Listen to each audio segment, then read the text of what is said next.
ایک شخص ہے پاکستان کا ڈاکٹر طاہر القادری، جو آج کے دور میں قبر پرستی کے پورے کاروبار کا سب سے بڑا چیمپئن ہے۔ اس قبر پرستی کا پورا دھندا اس نے چلایا ہوا ہے۔ مردوں سے اس کے ڈائریکٹ تعلقات ہیں، مردے اس کے سامنے آ جاتے ہیں، اس سے باتیں کر لیتے ہیں، حال کی خبریں سنا دیتے ہیں۔ قبر پرستی کا بازار اس کا بہت بڑا بیوپار ہے یہ شخص، اور حنفی ہونے کا کتنا بڑے دعوے دار ہے۔ آئیے ان کی گفتگو سنیے۔ کسی نے ان کی حنفیت پہ شک کیا تو ڈاکٹر صاحب نے کہا میری حنفیت پہ کون شک کر سکتا ہے؟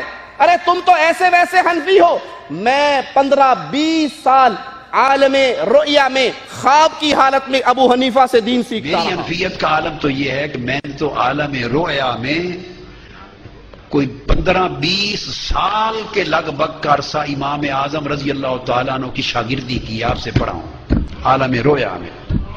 براہ راست تلمذ کا شرف ملا ہے عالم رؤیا میں بطریق منام۔ تو میں مر سکتا ہوں، حنفیت کیسے چھوڑ سکتا ہوں؟ یہ خوابوں کا شہزادہ ہے۔ 15-20 سال تک میں نے ابو حنیفہ سے خواب کے اندر علم حاصل کیا، ان کا فیض حاصل کیا۔ یہ برمنگم میں خطاب کیا اور 3-4 مہینے کے بعد وہ حیدرآباد میں خطاب کرنے کے لیے پہنچے۔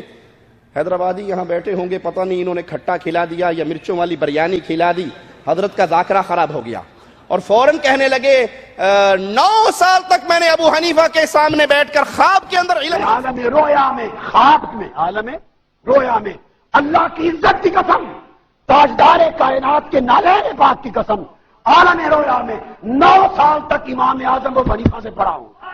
اگر مسلک افراد پر آ جائے، اگر ہم سنی نہیں، روئے زمین پر کسی ماں نے سنی پیدا ہی نہیں کیا۔ 3 مہینے میں 15-20 سال سے 9 سال کیسے ہو گئے؟ باقی کہاں گئے؟ میری حنفیت پہ کون شک کرتا ہے؟ میں تو ابو حنیفہ کے سامنے بیٹھ کے دین سیکھتا رہا۔ تو ضروری ہے کہ ہم امام ابو حنیفہ رحمہ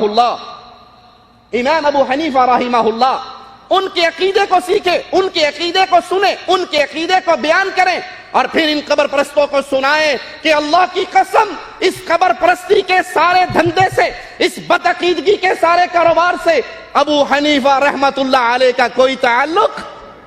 ابو حنیفہ اہل سنت کے امام تھے، جیسے امام مالک اہل سنت کے امام، امام احمد اہل سنت کے امام، امام شافعی اہل سنت کے امام، ابو حنیفہ اہل سنت کے امام تھے۔